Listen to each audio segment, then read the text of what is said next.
Today's terrifying review, we're having a look at the McFarlane Toys Clive Barker Presents. This is the Tortured Souls Series 1, Figure 3, Lucidique.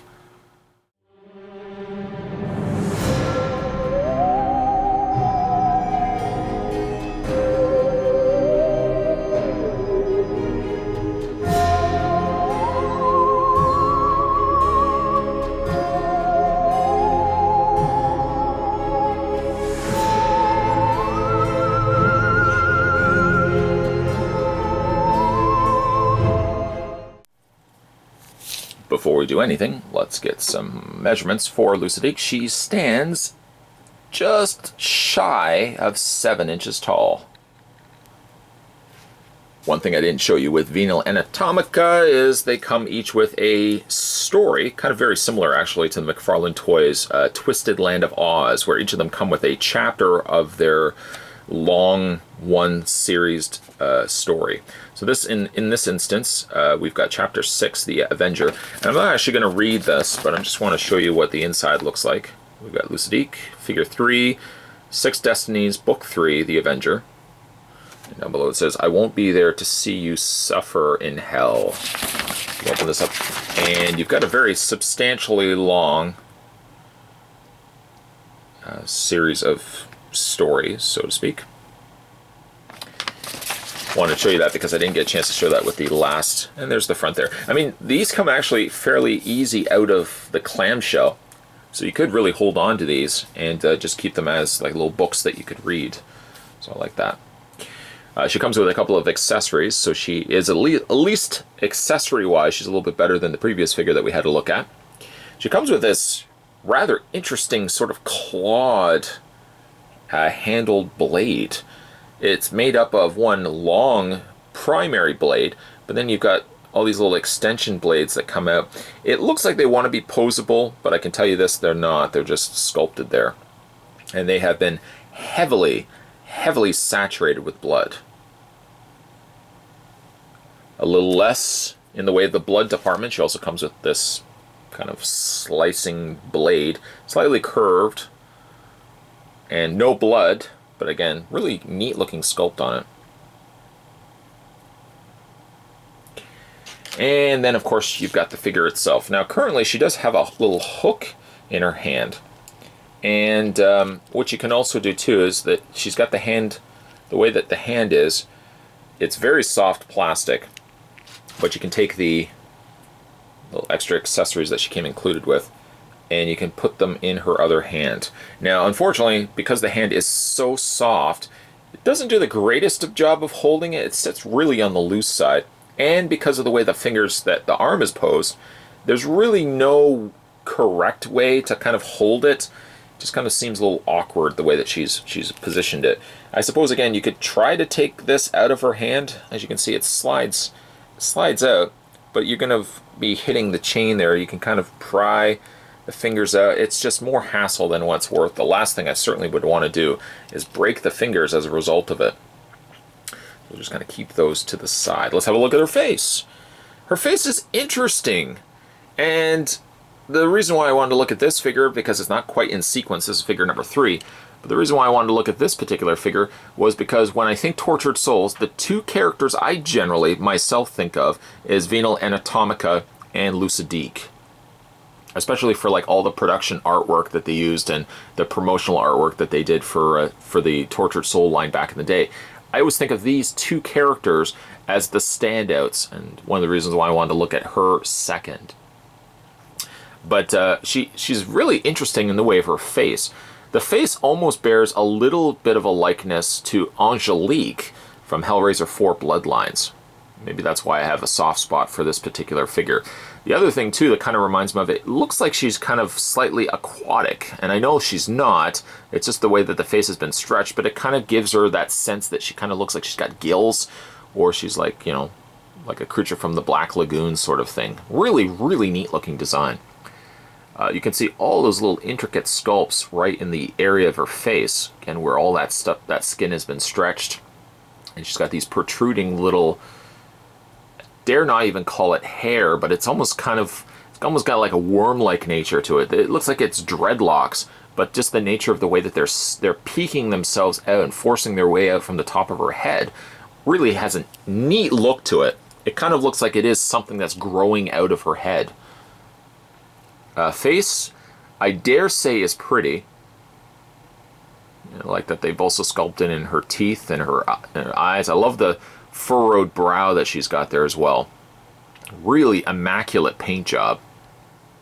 And we spin the figure around. You can see all the loads of detail in her hair, which is a slightly softer rubber, and it's split up into 3 groupings, the middle one being the largest of the 2. And again, like, these are very, very soft. I love that they've added a little bit of gray to it as well, so it's not just it's not just black, for example. Now, this part here is a separate part from the rest of her hair. I'm not really sure why they went that route, as opposed to just not giving her one. I guess it does give her some sense of layering, that you have the top part here, and then you have the under hairs, which give it just that sense of depth. Very much looks like something you would see from Mad Max as well. Really fun design here on this particular figure. She is slightly shrouded in clothing. I mean, she's a little bit more bare than, for example, the other figure that we just looked at. Certainly adorned with chains. She's got all these little chains and hooks draped all over her body. And one of the things that McFarlane's always big about is having the chains loose. So there's really not a lot attaching the chains to anything, really. A lot of it just sits loose from itself. And you can see, like, just how these little hooks have looped onto the chain portion, and then you've got the larger hooks down below here. But I mean, you can just drape them. I mean, again, they sit very loose. I just kind of draped it over her shoulder, but I mean, you can really put it anywhere. That's the beauty of these figures. And I love the fact that, I mean, this is a staple for McFarlane Toys, is chains. You know, chains everywhere. Everywhere you see on these figures are chains. She's got a very similar sort of color scheme to Anatomica. Again, this is more of softer rubber as opposed to a denser plastic. And there is a very mangled looking leg underneath there. Just move that out of the way.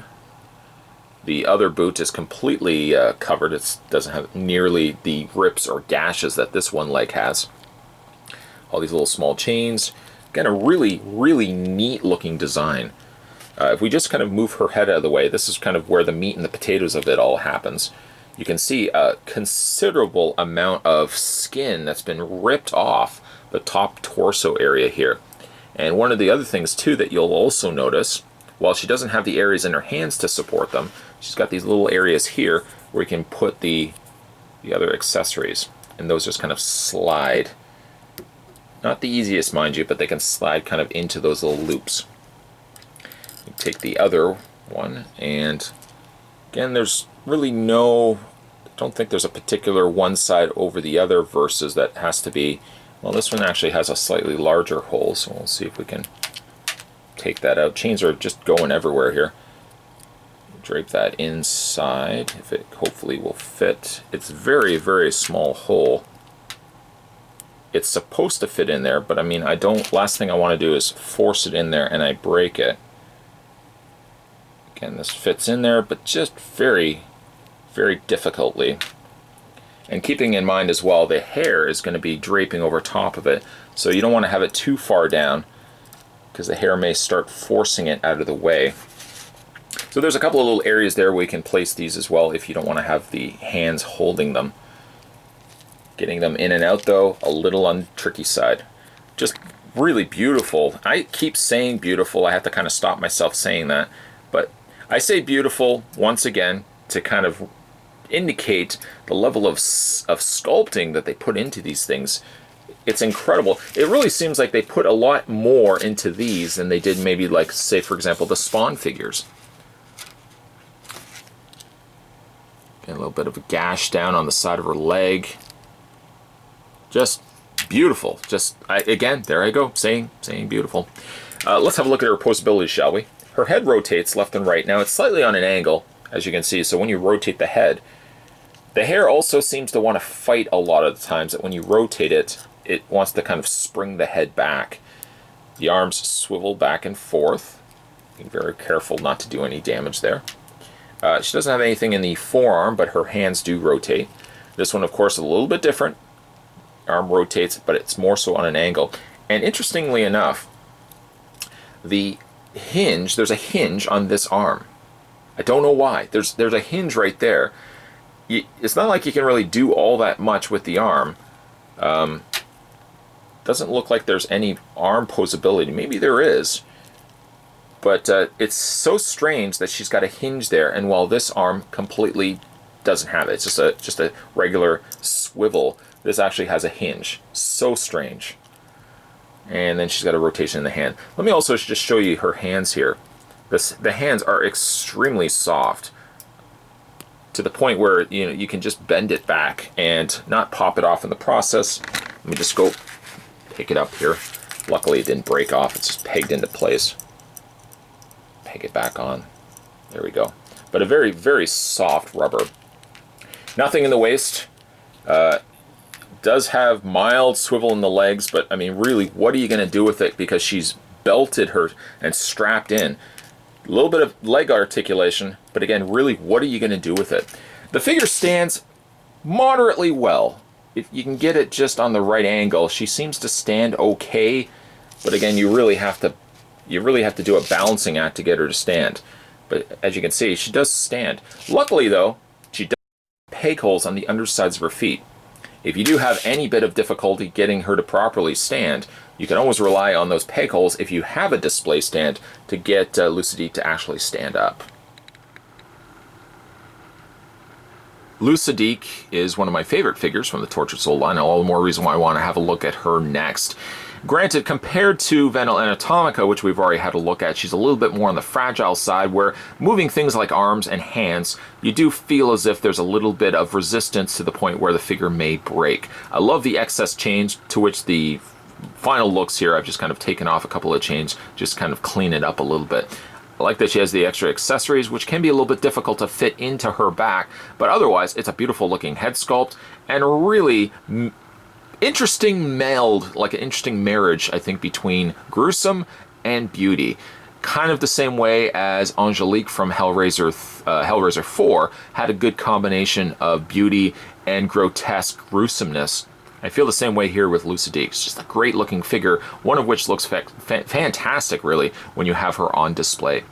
Today's Spookerific review, we were having a look at the McFarlane toys. This was the Clive Barker Presents Tortured Souls Series 1, and this was Figure 3, Lucidique. If you guys haven't had a chance yet to subscribe to this channel, what are you waiting for? Hit that little subscribe button down below. Of course, more spooktacular videos are going to be coming to you during the month of Spooktober. So are you fans of horror films? Are you fans of just horror in general? You're definitely going to be getting a lot of videos during this month, so stay tuned to your monitor for certainly more videos. And as always, guys, thanks for watching, as you always do. I'll see you next time.